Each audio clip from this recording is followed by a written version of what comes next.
लेकिन ये आंदोलन है ना, वो किसी को गिराने के लिए इस तरह के डिवोशन को लाने की जरूरत नहीं है। आप एक जगह पर यदि कोई रचनात्मक कार्य नहीं कर सकते हैं तो मैं समझता हूं दूसरी जगह रचनात्मक कार्य कर लो, वहां तब इस समाज को सही दिशा मिल सकेगी। मित्रों, मैं अंत में विचित्र विजय जी बहुत रोचक बोल रहे थे, थोड़ा और बोलते तो अच्छा था, ऐतिहासिक जानकारियां कुछ उनसे मिल रही थी। मैं मैथिली शरण गुप्त जी की 4 पंक्तियां कह के आप सबके नाम अपना स्थान ग्रहण करता हूं कि हर विजय संकल्प के पग पूजती देखी गई है, वे किनारे ही रहे जो सिंधु को बांधे खड़े हैं, जीत उनको ही मिली जो हार से जमकर लड़े हैं, हार के भय से डरे जो वे धराशायी पड़े हैं, हार के भय से डरे जो वे धराशायी पड़े हैं। लेकिन मैं आपके इस विश्वास में विश्वास नहीं रखती कि जो रचनात्मक कार्य अगर एक जगह नहीं कर सकता तो दूसरी जगह कर लो। जो एक जगह रचनात्मक नहीं कर सकता वो कहीं नहीं कर सकता। रचनात्मक करने के लिए एक जगह ठहराव बहुत जरूरी है, और आपकी एतबार, आपका संकल्प, आपकी दृढ़ता आपके कर्म में, आपके स्थान में बहुत जरूरी है।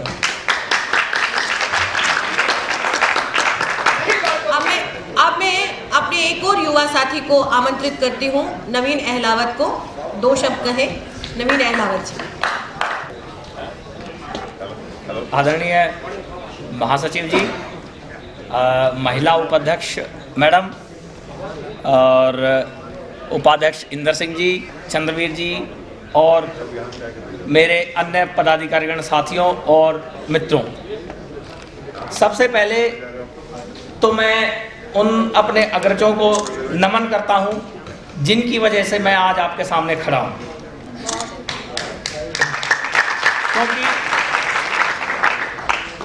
क्योंकि अगर उनका ये बलिदान ना होता तो हमें ये कानून ना मिलता, और कानून ना मिलता तो हमें ये अधिकार नहीं मिलते, और अधिकार नहीं मिलते तो हम नौकरी और शिक्षा नहीं ले पाते। तो और इनको नमन करने के बाद मैं धन्यवाद करूंगा अपने युवा साथियों का, जिन्होंने बढ़ चढ़ करके सारे देश से, ना सिर्फ दिल्ली से ही बल्कि सारे देश से आए और हमारे महासचिव श्री संतोष रुंगटा जी के नेतृत्व में विश्वास दिलाया और उनको यकीन दिलाया कि हम आपके साथ हैं, और हमारे एकमात्र नेता हैं जो श्री संतोष रुंगटा जी हैं, जिनके नेतृत्व में हम संघर्ष करने को, अपने अधिकारों के लिए लड़ने को तैयार हैं। तो और आज एक चीज और कि आज ये लगा कि मुझे अपने संघ के बारे में, अपने क्षेत्र के जो साथी हैं उनके बारे में कुछ नहीं पता। आज मैंने बहुत कुछ जाना, बहुत कुछ सीखा। अभी तक मैं सिर्फ एक दो ही अपने अग्रजों को जानता था जिन्होंने बलिदान दिया, लेकिन आज बहुतों से मेरा परिचय हुआ, बहुतों से मिलने का मौका मिला। तो इस प्रकार का आयोजन मैं चाहूँगा कि महासचिव जी से निवेदन है कि होता रहे, ताकि हम कुछ सीखते रहें और उनकी छाया में आगे बढ़ते रहें। और आज हमें लगा कि कितनी मुश्किलों में, जितने देखिए आज हम सब तरफ से घिरे हुए थे, 16 प्रदर्शन थे आज हमारे प्रदर्शन सहित, आज 16 प्रदर्शन थे, लेकिन हमारे साथियों ने धैर्य नहीं खोया, और फिर भी हम सफलतापूर्वक अपना संकल्प दिवस वहां मना करके यहाँ आए। इसके लिए विशेष तौर पर अपने महासचिव जी को और जो हमारे बड़े भाई जिन्होंने वहाँ पर बलिदान दिया, वे बधाई के पात्र हैं। और जो हमारे साथी जिनको आज हमारे पास सब सुविधाएं हैं, इसलिए हमें लगता है कि यार असुविधा हो रही है, हमें कोई मैनेजमेंट नहीं मिल रही है। अब आप उसको कल्पना कीजिए, मैं युवा साथियों को कहना चाहता हूँ, आप उसको कल्पना कीजिए, सन 80 में जब कुछ नहीं था, एक एक रुपए के लिए संघर्ष करना पड़ता था, और हमारे साथी सुबह 7 बजे, जैसे महासचिव जी ने बताया, सुबह 7 बजे पीएम हाउस पहुंच गए थे। आज 7 बजे आज हम 7 बजे जब बात करते हैं कि 7 बजे आना पड़ेगा, तो कहेंगे अरे यार 7 बजे आना पड़ेगा। तो इसलिए आप थोड़े से जागरूक बने। और चंद्रवीर जी वाली बात है कि अटेंडेंस सबकी कंपलसरी हो गई है, पर आप हिसाब किताब लगाएं और इस प्रकार के आयोजनों के लिए अपनी छुट्टी बचाकर रखें। श्रद्धेय कुसुमलता मैम, मेरे आदरणीय वे सभी अग्रज जो 1980 की उस क्रांति का हिस्सा थे, एनएफबी के अन्य कार्यकर्तागण एवं आप सब, गेंदें बहुत कम बची हैं और मेरी ये पहली पारी है, लेकिन कोशिश करूंगा कि उतने रन बन जाएं जितने बनाने हैं। युवा विंग जिसका मैं हिस्सा हूं, उसका गठन पिछले साल आरपीडी बिल 2014 पर जब हम संघर्ष कर रहे थे उसके दौरान हुआ। यहाँ पर 2-3 मेरे अग्रज अभी बोल रहे थे, चंद्रवीर सर ने कंपलसरी अटेंडेंस का सवाल उठाया, बहुत सी बातें की, लेकिन उस दौरान जो संघर्ष हुआ, मैं याद दिलाऊं कि रात में 3 बजे हम घोषणा करते थे और युवा 6:30 बजे रैली के लिए तैयार हो जाते थे। ऐसा आंदोलन बड़े दिन बाद हुआ जिसके लिए हर एक आदमी, हर एक वर्ग, जिसे कहें, वैसे दृष्टिबाधित का कोई वर्ग नहीं होता, मैं एक मानता हूँ एक बात, और अगर कोई वर्ग होता है तो सिर्फ दृष्टिबाधित होना, और इसके अलावा मुझे नहीं लगा कि उसका कोई वर्ग होता हो, लेकिन फिर भी हर तरह जहाँ जहाँ संदेश पहुँचा, जहाँ जहाँ से बातचीत संभव हो सकी, जैसे भी एक बार सूचना दी गई और लोग तैयार हो जाते थे। आप याद करें मल्लिकार्जुन खड़गे जी के घर को जब हमने घेरा था, वो आगे आए और उन्होंने कहा 25-30 साल से राजनीति कर रहा हूं, ऐसा घिराव नहीं देखा। तो वो ताकत अभी है और यूथ विंग के नाते मैं विश्वास दिलाऊं कि ये ताकत बनी रहे, हम इसके लिए संघर्ष करते रहेंगे। शुरुआत में रुंटा सर ने हम सबको प्रहरी कहकर संबोधित किया था। प्रहरी के 2 काम होते हैं, एक तो जागता रहे और दूसरे जागते रहो का नारा लगाता रहे। क्यों ना हम संकल्प दिवस के दिन ये संकल्प करें कि हम न केवल जागते रहेंगे बल्कि जागते रहो की आवाज भी लगाते रहें। पिछले 1 साल में इस जागने की प्रक्रिया को और संभव बनाने के लिए राष्ट्रीय दृष्टिहीन संघ ने अनेक रचनात्मक और बेहद महत्वपूर्ण कार्य किए हैं, जिनका मूल उद्देश्य है हर एक व्यक्ति के साथ संवाद कायम करना। संवाद की इस प्रक्रिया को संभव बनाने के लिए पिछले 1 साल में 25 से 30 संगोष्ठियां तो ऐसी हैं राष्ट्रीय दृष्टिहीन संघ की, जिसमें मैंने खुद हिस्सा लिया। अब आप ये मत सोचिएगा कि मैं कॉलेज नहीं जाता हूं पढ़ाने, लेकिन वहां से मौका निकाल कर राष्ट्रीय दृष्टिहीन संघ ये प्रयास करता है इसीलिए कि रविवार को ऐसी संगोष्ठियां की जाएं। चाहे वो आरपीडी बिल पर की गई आइडा की 2 दिवसीय एक बहुत विशाल संगोष्ठी हो, चाहे वो यूआईडी बिल के ऊपर की गई 1 दिवसीय संगोष्ठी हो, चाहे वो विमेंस विंग की आवश्यकताओं को जानने के लिए की गई संगोष्ठी हो, चाहे वो यूथ विंग से जुड़ी हुई संगोष्ठी हो, जिसमें युवा आए और बता सकें कि उनकी संघ से क्या अपेक्षाएं हैं। संघ ये प्रयास कर रहा है कि लगातार हर एक जगह, हर एक छात्रावास में जाकर, हर एक गांव, हर एक शहर में अपना प्रतिनिधि भेज कर वहां जितने भी दृष्टिबाधित हैं उनको इकट्ठा करके उनसे संघ की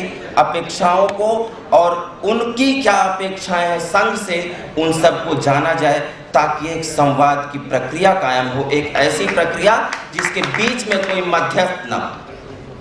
इसी प्रक्रिया को दूसरे तरीके से संभव बनाने के लिए एक मुहिम चलाई गई सोशल मीडिया, जिसमें फेसबुक, ईमेल और टोल फ्री नंबर हमारे में से बहुत से लोग ऐसे होंगे जो इंटरनेट एक्सेस ना भी करते हो, लेकिन टेलीफोन सबके पास है। इसलिए राष्ट्रीय दृष्टिहीन संघ ने एक टोल फ्री नंबर शुरू किया कि आपको कोई भी ज़रूरत पड़े कभी भी आप फ़ोन करें, बातचीत करें, यानी चारों तरफ संवाद की एक प्रक्रिया लगातार बनी रहे। एक और बात जो मैं कहूँगा और वो कह के अपनी बात को ख़त्म करने की कोशिश करूँगा, वो ये कि आज हम 2015 में तमाम सुविधाएं होने के बावजूद जो बात की जाती रही है कि अब हम क्या कर सकते हैं, 35 साल बाद संकल्प दिवस अगर मनाए जाने की शुरुआत हुई तो इसका मतलब ये है कि हम अपने संघर्ष के पहले पड़ाव को पूरा कर चुके हैं।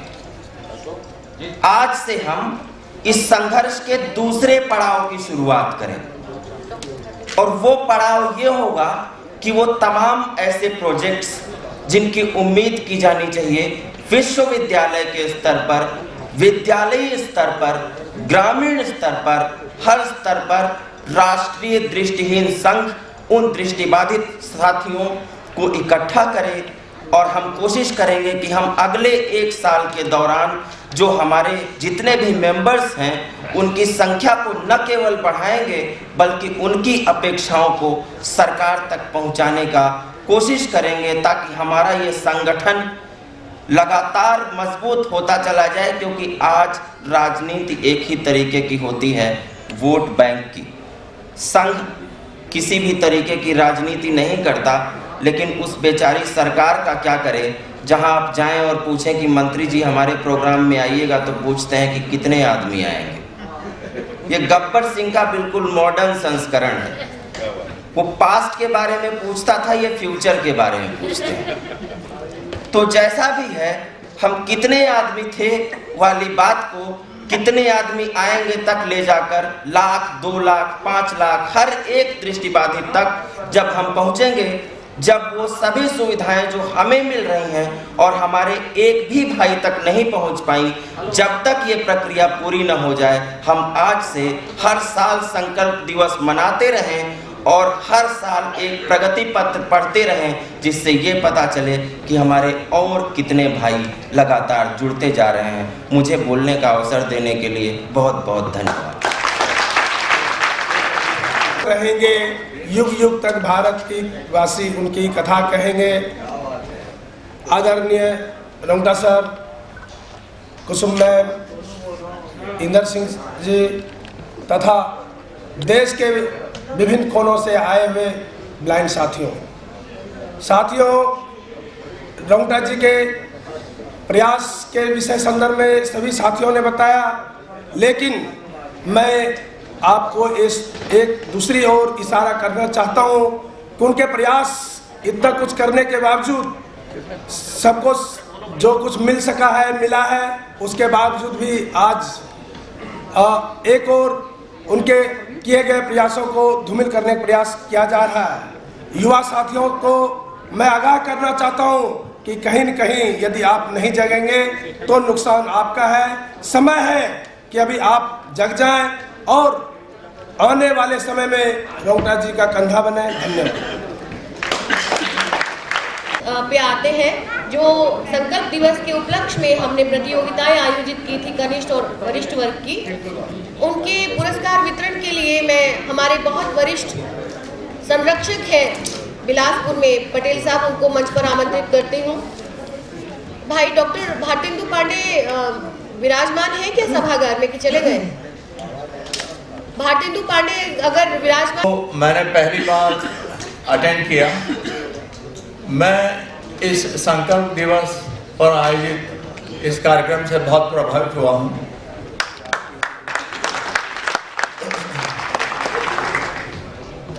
मेरी हार्दिक इच्छा है कि हर साल ये संकल्प दिवस का आयोजन हो, ताकि ज़्यादा से ज़्यादा लोग भारत के विभिन्न भागों से, विभिन्न राज्यों से यहाँ पधारें और एक नई ऊर्जा लेकर के फिर अपने राज्यों में वापस जाएं और जो कुछ वो काम कर रहे हैं उसमें और ज़्यादा उत्साह आना चाहिए, शक्ति आनी चाहिए, ताकि अपने काम को आगे बढ़ा सकें।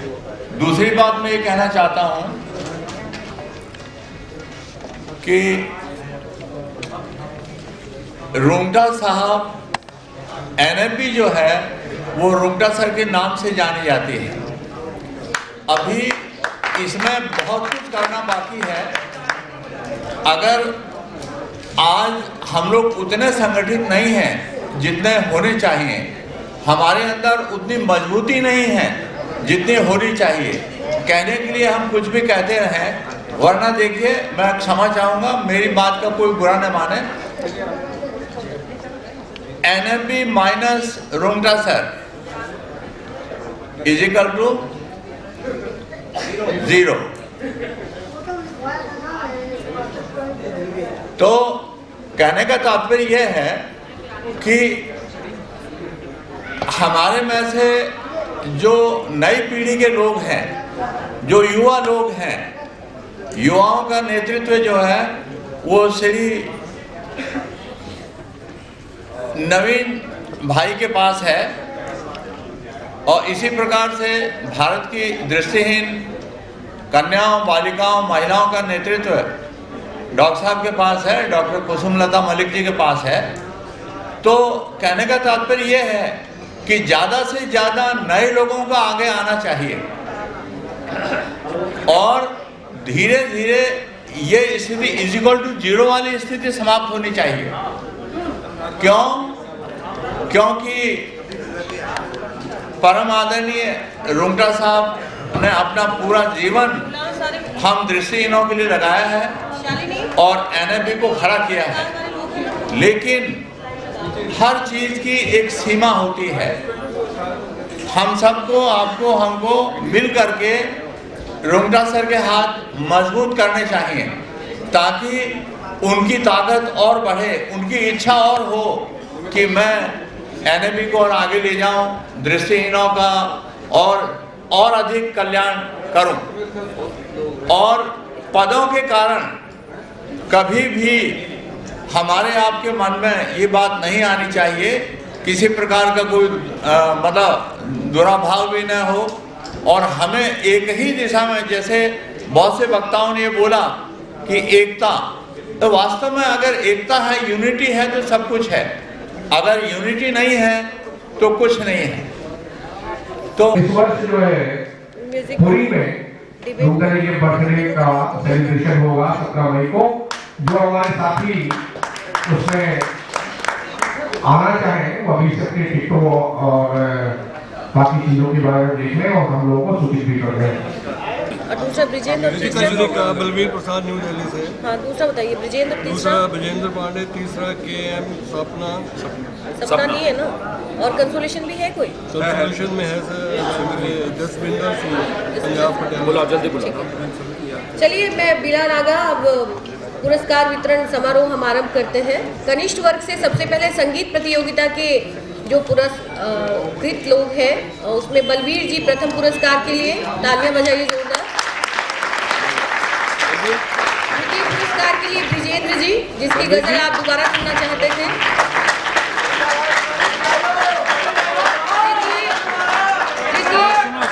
तृतीय पुरस्कार के लिए सपना जी, और कंसोलेशन सांत्वना पुरस्कार के लिए क्या नाम है उनका? जसविंदर जी, पटियाला से। आइए, कहाँ गए? लाओ ना फिर। ब्रिजेंद्र पांडे। मासूम रजा द्वितीय पुरस्कार। कामना कुमारी कामना तृतीय पुरस्कार। और उनका क्या नाम है? बलवीर कहाँ है? कंसोलेशन है। बलवीर नहीं आया क्या? नहीं, उसमें अरे बलवीर नहीं आया क्या? बीरबल कंसोलेशन सांत्वना पुरस्कार। तीसरा कहाँ है? पहले रुक जाओ। तीसरा कौन है? तीसरा कौन है यार? अच्छा, चौथा दो ना, सांत्वना तो दो। जसविंदर को दो। क्या नाम है आपका? नहीं, पर अभी मिथिलेश जी अभी आप जसविंदर नहीं आया क्या? हाँ, तब तक दूसरा लाओ। मिथिलेश, वो प्रथम पुरस्कार दीजिए। मिथिलेश का दो, ऐसे वाला। ऐसे का प्रथम मिथिलेश देखना बदलना जो है किसी का बहुत राशि है। देखिए हमने पुरस्कारों में बहुत बड़ी राशि रखी है। ये जूनियर में प्रथम पुरस्कार है 15,000 का, मासूम रजा, द्वितीय पुरस्कार 12,000, तृतीय पुरस्कार 10,000 और सांत्वना पुरस्कार 2,500। तीसरा कौन है? कामना है? नहीं, बिलासपुर का ये पटेल जी को दीजिए। पटेल साहब लो, कामना का दो। कामना जी, कामना का। अरे आ जाओ ना नीचे सब लोग, आ जाओ ना। और सांत्वना किसका है? सांत्वना किसका है?